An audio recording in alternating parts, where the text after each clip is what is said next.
নমস্কার বন্ধুরা, আশা করি ভালো আছেন সবাই। দিশারি মনীষা চ্যানেলে আপনাদের স্বাগত জানাই।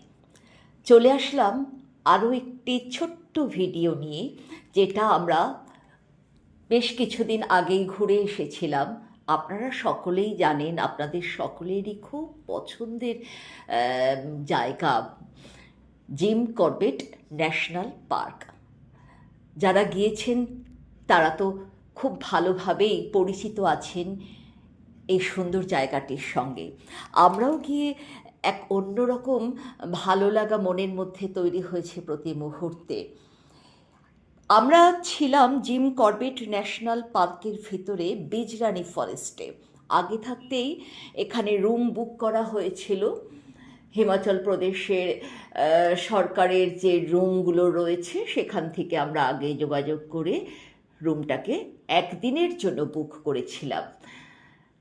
ভেতরে অসম্ভব নিস্তব্ধ নীরব জায়গা। রাত্রিবেলা তো মানে এক অন্যরকম অনন্য অনুভূতি।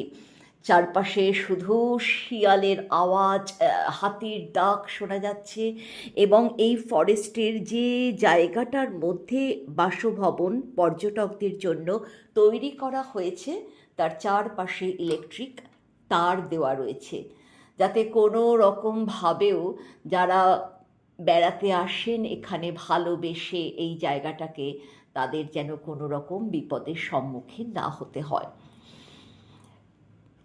এবং এই যে পাশে একটা ঘর দেখা যাচ্ছে কাঁচের, এখানে আমাদের দুপুরে রাতের লাঞ্চ ডিনার হতো।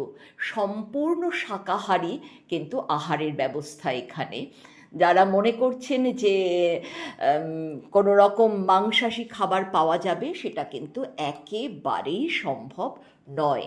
বারংবার করে কিন্তু এটা এখানে বলে দেওয়া আছে, কোনো রকম আমিষযোগ্য খাবার এখানে চলবে না। যাই হোক, খুব সুন্দর নিরামিষ আহার হলেও সেটা খুবই সুন্দর, ভালো লেগেছে আমাদের।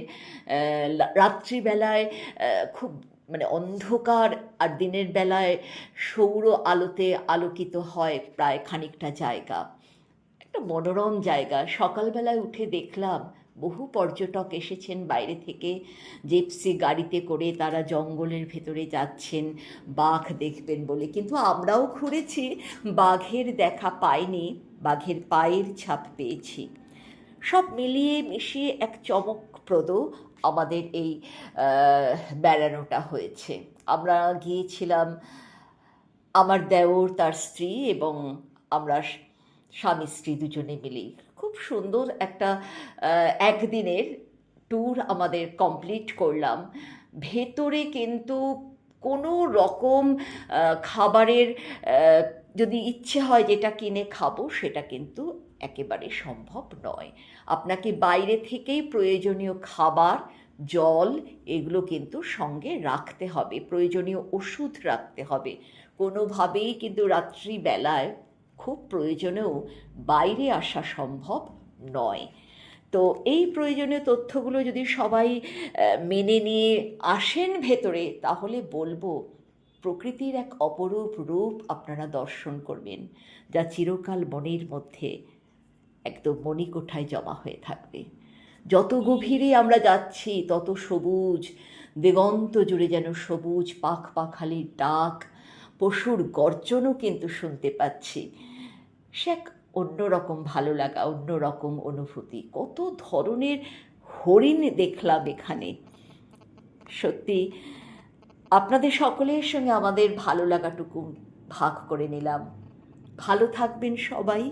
দেখা হবে পরবর্তী আরেকটা ভিডিওতে।